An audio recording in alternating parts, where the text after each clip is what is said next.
KPK kalah pra-peradilan lagi, bukan hanya kasus di Syahbirin Nur, namun untuk dugaan korupsi pejabat lainnya dalam hampir 1 dekade, saudara. Apakah benar KPK sudah melemah atau justru ada celah bagi para terduga koruptor hingga memenangkan pra-peradilan? Bagaimana pula meningkatkan kepercayaan publik kembali kepada KPK? Kami akan membahasnya di pagi hari ini bersama dengan juru bicara KPK, sudah ada Mas Tessa Mahardika. Selamat pagi, Mas Tessa. Selamat pagi, Mbak. Kemudian juga ada penyidik KPK tahun 2013 hingga 2021, ada Mas Yudi Purnomo. Selamat pagi, Assalamualaikum Mas Yudi. Waalaikumsalam. Waalaikumsalam warahmatullahi wabarakatuh. Selamat pagi, Mbak. Oke, dan juga yang terakhir ada Koordinator Indonesia Corruption Watch atau ICW, Mas Agus Sunaryanto. Selamat pagi, Mas Agus. Pagi, Mbak. Oke, saya ke Mas Tessa dulu. Mas Tessa, ini kan kita tahu ya, KPK harus menelan pil pahit karena kalah di sidang pra-peradilan atas gugatan status tersangka dari Gubernur Kalimantan Selatan beberapa waktu yang lalu, Syahbirin Nur, yang akhirnya digugurkan status tersangkanya. Dan yang terbaru, Syahbirin Nur ini sudah mundur dari Gubernur Kalimantan Selatan. Nah, dari KPK sendiri, the next-nya akan seperti apa? Apakah nanti akan kemudian menerbitkan sprindik baru untuk penyidikan terhadap Syahbirin Nur ini? Mas Tessa. Ya, terima kasih banyak, Mbak. Tentunya sebagaimana yang sudah saya beberapa kali sampaikan di beberapa kesempatan. Yang pertama, kita menghormati putusan Hakim Praper karena putusan itu menyoroti independensi hakim dalam memutus berdasarkan sudut pandang yang bersangkutan. Yang pertama, walaupun KPK menyayangkan hakim tidak sepakat dengan pengajuan yang diusulkan oleh KPK melalui Biro Hukum. Tentunya setelah nanti KPK menerima risalah putusan pengadilan Praper tersebut, KPK akan mempertimbangkan tindakan-tindakan apa yang dapat diambil ke depannya. Salah satunya sprindik baru? Salah satunya itu. Dan tetap harus melanjutkan kasus ini? Iya, karena Praper ini kembali lagi hanya menyoroti dari aspek formil saja, tidak masuk ke aspek material. Bahwa perbuatan atau tindakan yang dilakukan oleh para tersangka ini sudah ada dari alat bukti yang dimiliki oleh KPK. Jadi hanya tinggal mengulang saja dari sudut pandang aspek formilnya. Kalau dari Mas Yudi sendiri melihat ini bagaimana soal kalahnya KPK terhadap gugatan pra-peradilan? Memang harusnya akan ada sprindik baru kalau sebagai penyidik dulunya begitu, Mas Yud?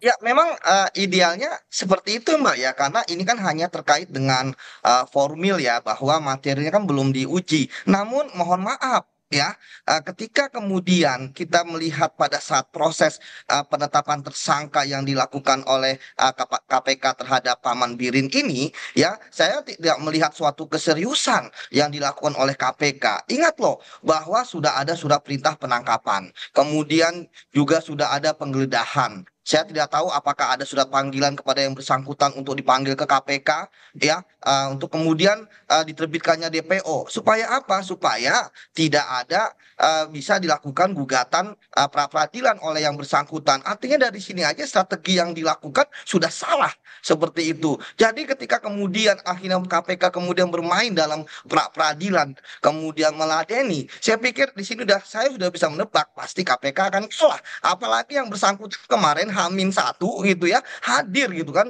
di dalam kegiatan setelah kegiatan gubernur ya, setelah beberapa sebulan ini yang bersangkutan itu menghilang semenjak OTT. Artinya bahwa saya pikir ketika nanti ke depannya ketika dikatakan bahwa KPK akan mengajukan sprindik lagi dan sebagainya, menetapkan yang bersangkutan sebagai tersangka, saya pikir itu hal yang menurut saya agak sulit ya, apalagi kita tahu pra-peradilan yang terakhir misalnya kayak Prof Edi OS yang bersangkutan sampai sekarang kita tidak tahu apakah sudah ada penetapan tersangka lagi atau tidak ketika KPK kalah pra-peradilan. Jadi menurut saya berdasarkan pengalaman saya ya, kelihatan bahwa KPK akan serius ketika dalam proses pra peradilan KPK pun serius gitu kan, dalam upayanya untuk bisa memenangkan pra peradilan atau mencegah terjadinya pra peradilan. Saya pikir saya tidak akan mengajarkan teman-teman saya yang penyidik KPK untuk berenang ya, karena mereka sudah paham strateginya. Yang saya tidak tahu mengapa kemarin pertanyaan paling dasar tidak bisa terbit itu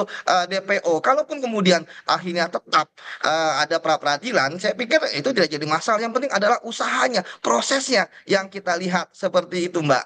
Mas Tesa, bagaimana menanggapi kalah strategi begitu ya, sampai harus kemudian Sabirin Nur, Paman Birin ini bisa kemudian mengajukan pra peradilan dan status tersangkanya gugur. Ada kekalahan strategi atau kalah strategi? Ya, yang pertama tentunya KPK hanya bisa mengendalikan apa yang ada di dalam ya, tidak bisa mengendalikan hal-hal yang terjadi di luar, baik terutama hal-hal non teknis ya, bahwa para penyidik sudah berusaha mencari yang bersangkutan di berbagai tempat dan memanggil saksi-saksi untuk mengetahui keberadaan yang bersangkutan, mengeluarkan surat perintah penangkapan terhadap yang bersangkutan, menerbitkan pencegahan ke luar negeri kepada yang bersangkutan. DPO? Untuk DPO belum. Kenapa? Karena memang pertimbangannya pada saat itu masih banyak informasi atau lokasi tempat yang didapat oleh teman-teman penyidik dan itu yang sedang didatangi dan sedang dicari gitu. Yang memang pada saat kita mengetahui pada 1 hari sebelum putusan praper dia muncul, teman-teman penyidik langsung meluncur ke sana, tetapi memang informasi yang kita dapatkan pasca selesai apel yang bersangkutan langsung masuk ke dalam kendaraan dan pergi entah kemana, yang itu juga kita belum bisa dapatkan. Tapi sempat sebulan loh menghilang. Ya, memang dalam proses ini tingkat kesulitan mencarinya berbeda, Mbak. Ada memang tersangka yang pada saat OTT, pada saat tangkap tangan itu menghilang seminggu, menghilang selamanya, seperti beberapa case tersangka yang belum bisa ketemu sampai dengan sekarang, yang mana pada saat KPK sudah tidak bisa mendapatkan informasi lagi terhadap keberadaan yang bersangkutan, tentunya akan diterbitkan DPO gitu. Oke, saya ke Mas Agus. Mas Agus, dari ICW sendiri melihatnya bagaimana ini? Sempat menghilang 1 bulan, kemudian sempat ada hadir di apel, begitu ada pra peradilan, kemudian gugur status tersangkanya, bisa dikatakan ya ini KPK sudah benar-benar kalah nih dalam kasus ini. Anda melihatnya seperti apa dari ICW sendiri? Ya, kalau dibilang sementara kalah lah, boleh dibilang seperti itu. Tapi bukan akhir dari atau bukan kiamat bagi KPK dalam hal kalah di pra peradilan, karena seperti yang tadi sudah disampaikan, ada beberapa kasus sebelumnya, baik itu terkait dengan elit politik di level nasional, Setia Novanto, atau beberapa kepala daerah ya, seperti dulu ada Ilham Sirajudin, kemudian ada bupati di NTT, juga ada beberapa kepala daerah di tempat lain, itu juga kemudian ada bukti-bukti baru. Dan kalau berdasarkan bukti yang sudah disampaikan sebelumnya, itu kan juga ada hal-hal yang menarik menurut saya. Pertama, selain ada bingkisan untuk Paman Birin, juga kan ada tulisan untuk BPK gitu ya. Kemudian ada untuk bingkisan untuk yang terdahulu. Jadi ini sebenarnya akan sangat menarik kalau memang kemudian keluar sprindik baru buat Paman Birin gitu ya, dan ini kasusnya bisa dikembangkan gitu. Nah, semoga sekali lagi tidak berhenti sampai di situ, dan memang kalau dibilang ada nuansa-nuansa yang kira-kira saya setuju bahwa ada nuansa sepertinya KPK dari awal tidak serius, karena ketika beberapa hari ditetapkan sebagai tersangka kan seingat saya 2 atau 3 hari setelahnya kemudian Paman Birin itu mengajukan pra peradilan gitu. Artinya ketika sudah didaftarkan, proses analisa dan lain-lain oleh majelis hakim kan belum terjadi. Dan kalau kemudian itu bisa ditindaklanjuti, misalnya dengan melakukan pemeriksaan gitu ya, surat pemeriksaan, penangkapan dan lain-lain sampai akhirnya DPO, menurut saya kurang lebih 1 bulan seharusnya sudah bisa gitu. Artinya itu bisa menghambat proses DPO-nya gitu. Tapi sekali lagi menghambat proses peradilannya berjalan. Ketika sudah ditetapkan DPO kan ada surat edaran dari Mahkamah Agung, itu tidak boleh dilakukan proses pra peradilan kalau yang bersangkutan di DPO. Dan sekali lagi sebenarnya kalau dari sisi putusan sendiri kami agak meragukan dari kualitas dari putusan di pra peradilannya juga, karena putusan dari Mahkamah Konstitusi itu kan tidak berhenti sendiri di kata tidak ada pemeriksaan gitu ya, tidak ada DPO dan lain-lain, tapi juga di situ kaitannya dengan alat bukti dan kemungkinan tersangka tidak bisa diperiksa itu ada dalam putusan Mahkamah Konstitusi. Jadi seharusnya ini jadi pertimbangan hakim dalam memutuskan bahwa yang bersangkutan ini bisa kalah atau menang atau bisa melakukan pra peradilan ditolak atau diterima. Tapi sekali lagi ya itu sudah jadi putusan. Nah sekarang ya dalam waktu dekat saya harap sih ada putusan surat sprindik baru ya. Karena kalau tidak saya khawatir ini kemudian dijadikan bola liar politik gitu ya. Karena bagaimanapun tadi malam kalau tidak salah Paman Birin sudah mengundurkan diri gitu. Sudah mulai banyak wacana apakah jangan-jangan ini adalah merupakan bagian dari deal politik gitu, karena sekali lagi ya udahlah kalau misalnya tidak melanjutkan posisi jabatannya sudah mengundurkan diri tidak akan ditindaklanjuti misalnya, karena kita tahu sendiri disebut Paman Birin kan karena yang bersangkutan juga punya hubungan dekat dengan pengusaha terkenal yang saat ini dekat dengan Pak Prabowo sebagai presiden. Jadi dimensi-dimensi politik itu saya khawatir kemudian akan menjadi bola liar yang sedikit banyak mungkin akan berpengaruh terhadap status KPK yang saat ini dalam undang-undangnya itu di bawah eksekutif gitu ya. Jadi ini yang menurut saya harus ada percepatan di level politik di KPK untuk menghindari munculnya isu-isu soal politik ini gitu. Itu juga. Oke, gimana Mas Tessa menanggapinya? Jangan sampai kemudian ketika Paman Birin ini dalam tanda kutip sudah mundur begitu ya, ya sudah selesai begitu di KPK kasusnya. Jangan sampai begitu, jangan sampai menjadi bola liar. Ya, saya sepakat. Tentunya sebagaimana yang tadi sudah disampaikan, karena dari aspek materialnya ini barangnya sudah ada, tindakan untuk menerbitkan sprindik lagi itu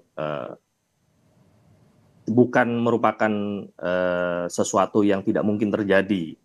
Artinya dan dalam perkembangannya sangat memungkinkan bila nanti ada pihak-pihak lain yang memang diduga terlibat dalam prosesnya, tentu kita akan mintai pertanggungjawabannya. Tapi potensi untuk ada sprindik baru ini besar sekali. Jangan sampai kemudian ketika sudah mundur, Sabirin Nur mundur dari... Tidak hilang karena materialnya masih ada gitu loh. Jadi pemberinya saat ini juga sudah ditahan, sudah diproses. Nah, tentunya kan kita harus melihat siapa yang bertanggung jawab untuk menerima uang-uang tersebut gitu kan. Oke, saya ke Mas Yudi. Mas Yudi, ini gimana nih kalau misalkan tadi menarik untuk dikatakan Mas Agus, jangan sampai kemudian ini masuk ke dimensi politik ketika Paman Birin ini sudah mundur, sudah selesai nih Paman Birin, tidak ada lagi sprindik baru atau seperti apa, ada bergen-bergen di sana. Anda melihatnya seperti apa? Seharusnya yang segera dilakukan oleh KPK jangan sampai menjadi presiden buruk, nantinya KPK melemah dan segala macam.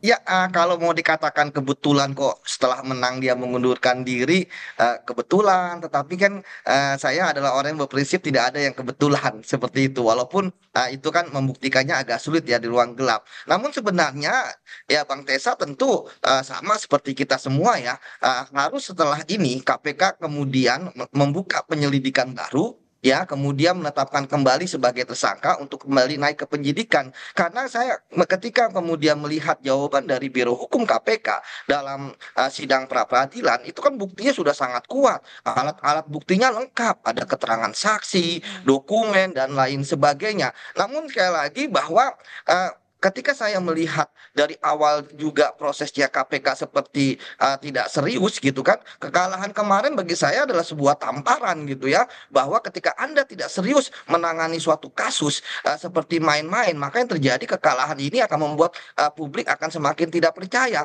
Sebenarnya kan sangat mudah. Eh, Target saya pernah menangani dalam waktu seminggu, kita langsung tetapkan kembali sebagai tersangka, sudah perintah penyidikan kita lakukan. Namun kemarin kan kita melihat bagaimana KPK seperti lemah lembut sekali dalam penanganan kasus ini. Ingat loh, saya sudah berapa kali juga ketika misalnya seorang target kita lepas di dalam OTT, kemudian kita tetapkan sebagai tersangka, langsung ketika diumumkan naiknya ke penyidikan beserta dengan tersangka lain ditangkap ditahan, mereka yang menjadi tersangka dan belum ditahan karena tidak ditemukan pada saat OTT di ultimatum, ya kan, dalam waktu 1 kali 24 jam harus datang ke KPK, kalau tidak akan kami buru, kami kami Jemput tangkap paksa. dan sebagainya. Kita akan dipaksa gitu. Kemarin malah dari Bang Tes saya melihat berjiwa kesatria untuk datang, jadi hanya himbauan. Jadi ini apa gitu kan, ini kan KPK lembaga penegak hukum gitu kan, bukan hanya menghimbau, seperti itu punya kewenangan. Jadi sekali lagi bahwa kalau misalnya dalam waktu seminggu ini KPK tidak melakukan suatu tindakan yang terkait dengan hasil dari putusan ya, setelah tentu membaca, tapi saya pikir tanpa perlu datang dari rilis salinan putusan juga kan sudah ada kelihatan ya, dibacakan juga, dan kemudian di publik juga ada apa saja sih putusan seperti itu. Kalau misalnya nggak ada, saya pikir seminggu, 2 minggu, 3 minggu dan seperti biasa nanti kita akan lupa terhadap peristiwa ini dan akhirnya nggak akan naik ke penyidikan. Jadi pesimisme saya akan seperti itu. Nah, saya tahu bahwa Bang Tesa itu tahulah sebenarnya bagaimana prosesnya di dalam. Justru yang ingin kita tanyakan, bagaimana Bang Tesa bisa mengawal supaya penetapan tersangka itu akan ada lagi. Bagaimana mengawal prosesnya di penindakan KPK? Bagaimana? Saya pikir teman-teman penyidik sudah sangat luar biasa lah kerja kerasnya. Bagaimana mengawal di struktur KPK, direktur penyidikan, kemudian direktur penyelidikan, deputi penindakan sampai ke pimpinan, itu harus dikawal ya, supaya semua satu suara bahwa yang dilakukan untuk kita ini adalah marwahnya KPK. Masa KPK kalah seperti ini gitu kan? Memang kita tahu bahwa ada asas praduga tidak bersalah, tentu Paman Birin berusaha ya, itu adalah haknya dia. Namun kan sekarang yang kita kecewakan adalah bagaimana kinerja dari KPK seperti itu. Jadi kalau misalnya dalam waktu dekat tidak ada proses tidak lanjut dari pra peradilan tersebut, ya maka akhirnya yang kita khawatirkan akan terjadi. Jangan sampai nanti, saya takut nanti Bang Tesa dikatakan oleh netizen sebagainya tong kosong nyaring bunyinya gitu kan. Padahal Bang Tesa itu isinya banyak. Saya belajar penyidikan dari Bang Tesa gitu kan, seperti itu. Jadi Bang Tesa itu sebenarnya udah paham lah harus ngapain ketika pra peradilan ini. Seperti itu, Mbak. Waktu seminggu menurut Anda paling ideal, jangan sampai lebih dari seminggu. Betul, itu ada titik krusial. Kalau lewat dari seminggu, udah selesai lah itu. Momentum hilang gitu kan. Kemudian penyidiknya punya kasus yang lain. Pimpinan juga ini tinggal 1 bulan lagi kan. Lebih berapa hari. Udah nggak akan berpikir kepada ini lagi, Mbak. Jadi ya itu, kalau misalnya lewat ya kayak Profesor Edi OS. Sampai sekarang udah berapa bulan semenjak dia menang pra peradilan, tidak ada lagi KPK kelanjutannya seperti apa. Padahal ingat loh Mbak, kalau misalnya pra peradilan kemenangannya adalah misalnya dilimpahkan ke penegak hukum yang lain, seperti satu kasus ya, yang pernah terjadi, ya itu memang KPK nggak bisa berbuat apa-apa. Tapi ini kan bukan dilimpahkan, ini tetap kewenangannya ada di KPK, tinggal bolanya ada di tangan KPK mau diapain kasusnya Paman Birin ini, seperti itu Mbak. Oke, setelah kemudian harus menelan pil pahit kalah di pra peradilan terkait dengan status tersangka dari Paman Birin ini, apakah mungkin kemudian KPK bisa kembali menampilkan tajinya dalam seminggu ke depan begitu ya? Jangan dijawab dulu Mas Tesa, tetaplah bersama kami di Sapa Indonesia Pagi. Usai jeda kami kembali. Terima kasih Anda masih bersama kami di Sapa Indonesia Pagi. Saudara, masih membahas soal kasus yang kemudian kita tahu Komisi Pemberantasan Korupsi ini kalah dalam pra peradilan terkait dengan pengajuan yang diajukan oleh dari Sabirin Nur, mantan Gubernur Kalimantan Selatan. Masih bersama saya ada Mas Tesa Mahardika, kemudian Mas Yudi dan juga Mas Agus. Kalau tadi sebelum kita break ya, Mas Yudi sempat mengatakan setidaknya KPK ini punya waktu lah 1 minggu, 1 pekan untuk bisa kemudian apa nih the next-nya. Apakah menerbitkan sprindik baru, jangan sampai lebih dari 1 minggu. Kalau lebih dari 1 minggu ya sudah selesailah itu barang begitu. Mas Tesa, Anda melihatnya bagaimana? Mungkinkah kemudian 1 minggu ini menjadi potensi yang cukup krusial dan bisa KPK untuk bisa kemudian menampilkan lagi, membuktikan lagi KPK ini sebenarnya masih punya taji? Iya Mbak, apapun bisa terjadi ya, baik itu dalam waktu 1 minggu atau lebih dari 1 minggu. Saya tidak bisa meramal apa yang akan terjadi di depan. Tentunya kita akan menerima dulu risalah putusan tersebut untuk melakukan analisa dan mempertimbangkan langkah-langkah apa yang terjadi. Karena hal apapun itu kita harus berjalan sesuai dengan mekanisme aturan yang ada. Saya pikir nanti kita tunggu aja bagaimana update ke depannya. Oke, ya kita sih berharap ya KPK ini bisa kembali menampilkan tajinya begitu seperti dulu salah satu lembaga yang kemudian punya kewenangan untuk bisa serius memberantas korupsi. Nah, saya ke Mas Yudi. Mas Yudi, untuk kasus Sabirin Nur, aturan kewenangan KPK saat ini apakah berbeda dengan 1 dekade lalu begitu ya pada saat Anda sebagai penyidik? Mungkinkah kemudian ada celah hingga kemudian tersangka ini mudah menang di peradilan? Nggak ada Mbak, sama. Yang nggak ada adalah nyali, keberanian. Itu aja ya, itu yang nggak ada gitu. Itulah sebabnya ya, maka menurut saya potensi kekalahan KPK ini harusnya ada yang bertanggung jawab. Ya harusnya pimpinan berani berbicara kepada publik, bukan hanya Bang Tesa ya, tetapi juga pimpinan untuk menjelaskan. Tadi kan Bang Tesa mengatakan bahwa memang beliau banyak yang tidak paham juga terkait dengan proses penyidikan kasus ini ya. Yang paham tentu adalah pimpinan, struktur penindakan yang ada di KPK ya, dan juga penyidiknya. Dan hal ini tentu tanggung jawab ada di pimpinan KPK. Sampai saat ini saya belum melihat permintaan maaf KPK dan sebagainya dari pimpinan KPK sehingga terjadi peristiwa seperti ini ya. Kalau kita minta ya mereka untuk mundur ya tinggal 1 bulan lagi gitu kan, ngapain gitu. Seperti Paman Birin aja menang malah mundur gitu kan, apalagi ini pimpinan KPK sebagai yang bertanggung jawab. Namun sekali lagi bahwa yang kita selamatkan ini adalah institusi KPK-nya. Pimpinan akan berganti ya, struktural di KPK juga akan berganti ya, pegawai KPK bisa pindah kerja dan lain sebagainya. Namun institusi KPK inilah yang harus kita perjuangkan. Malu loh Mbak, misalnya kekalahan kemarin itu sebenarnya sudah sering kita lakukan juga ya, tindakan-tindakan seperti itu. Makanya kenapa harus ada preventif dari kita, strategi kita, bahwa hakim ya memang dia putusan dia selalu dianggap benar gitu ya. Bahwa misalnya apakah ketika ada seorang yang tidak ditangkap di OTT bisa ditangkap sebagai tersangka, kita sering kok ya kan, biasa kalau misalnya kita nggak berhasil menangkap saat OTT tapi kemudian kita tetapkan sebagai tersangka, itu biasa gitu kan. Namun kemudian ketika misalnya kita tahu bahwa pra peradilan ini kan putusannya ini kan terkadang ya di luar logika hukum kita. Bang Tesa kemarin berbuih-buih mengatakan saksinya sudah ada lengkap, alat buktinya dan sebagainya, tapi kan kemudian dimentahkan oleh hakim dengan hal-hal yang menurut saya debatable ya. Itu sebabnya akhirnya saya juga curiga gitu kan, ngapain KPK mau bertarung di pra peradilan, kenapa nggak dari awal seperti tadi saya katakan, misalnya kenapa nggak di ultimatum gitu kan, kenapa nggak terbitkan DPO. Tapi ya sudahlah, yang terjadi sudah terjadi. Namun kali ini ya, tentu kita melihat kan sekarang levelnya kan penyelenggara negara yang tangan KPK ini kan levelnya adalah gubernur gitu kan. Ketika misalnya gubernur Raja KPK kemudian kalah dan kemudian tidak melakukan apa-apa, gitu, Bagaimana lebih yang tinggi lagi? Gimana lebih tinggi begitu Mbak? Oke, Mas Agus, bagaimana pendapat Anda? Ya, tentu kami berharap ada keluar sprindik baru, karena bukan hanya itu, karena ini bisa saja jadi presiden buat tersangka korupsi lain untuk memanfaatkan mekanisme di pra peradilan. Dan betul kita ingin mengembalikan marwah KPK lagi yang seperti dulu.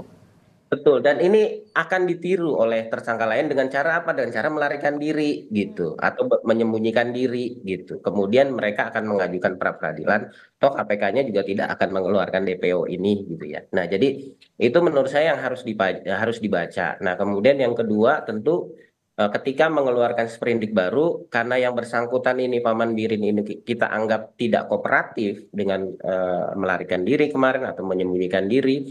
Menurut saya harus ada strategi-strategi baru untuk menjerat yang bersangkutan, jangan sampai kemudian ketika ditetapkan tersangka, bikin pra peradilan lagi dan akhirnya terulang kembali gitu. Jadi ya menurut saya memang harus ada upaya-upaya baru nih. Apakah kemudian misalnya langsung ada upaya penangkapan dan lain-lain, itu yang menurut saya lebih lebih kasusnya bisa akan lebih cepat.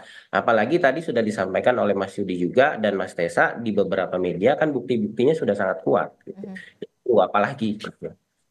Oke, Mas Tesa, jadi sebenarnya apa sih yang kemudian dirasa oleh KPK kok tidak langsung gerak cepat untuk melakukan upaya penangkapan begitu terhadap koruptor kalau memang bukti-buktinya memang sudah firm di situ, alat buktinya sudah cukup. Ya, sebagaimana yang tadi sudah saya sampaikan bahwa upaya yang dilakukan KPK tentunya kita sudah menerbitkan surat perintah penangkapan dan pencegahan ke luar negeri, dan teman-teman penyidik juga melakukan upaya pencarian ya, walaupun ternyata ada tingkat kesulitan yang cukup di lapangan ya. Tapi saya juga mau sedikit memberikan informasi bahwa di tahun 2024 ini KPK sudah diajukan praper lebih dari mungkin hampir 15 kalau saya nggak salah ya, antara 10 sampai 15. Dan dua case yang ada sekitar 8 sampai 9 case yang ditolak atau KPK dimenangkan dengan item gugatannya kurang lebih sama seperti yang diajukan oleh Paman Birin. Artinya bagaimana hakim ini melihat case ini juga tentunya sudut pandangnya kita tidak bisa ganggu gugat ya, karena ada independensi sendiri. Nah, jadi bahwa praper ini merupakan hak dari tersangka ya kita hormati.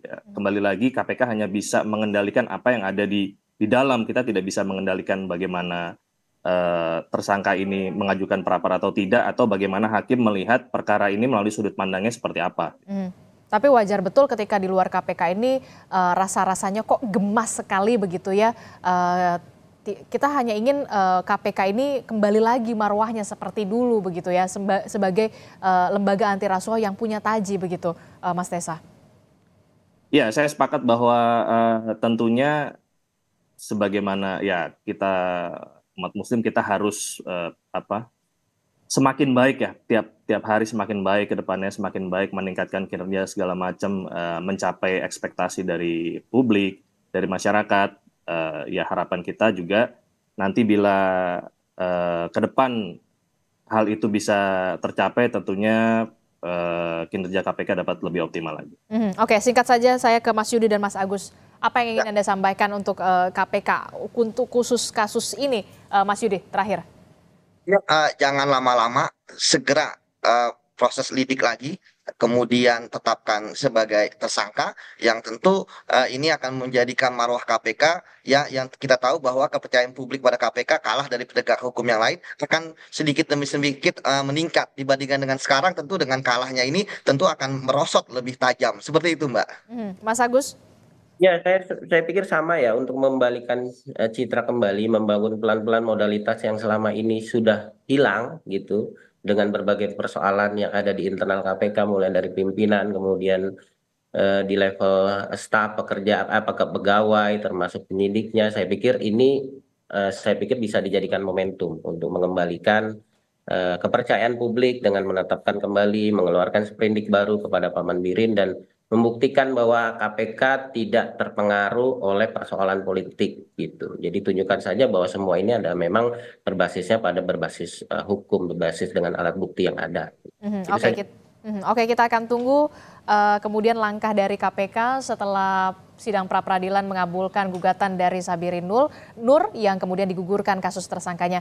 Tentu kita berharap KPK masih punya nyali, masih punya taji, dan untuk mengembalikan marwah KPK kembali seperti dulu. Terima kasih Mas Tesa Mahardika, kemudian ada Mas Yudi Purnomo, terima kasih Mas Agus Sunaryanto dari ICW, terima kasih Bapak-Bapak, sehat selalu, selamat pagi, Assalamualaikum. Waalaikumsalam warahmatullahi wabarakatuh. Terima kasih Bang Tesa. Iya, Yud.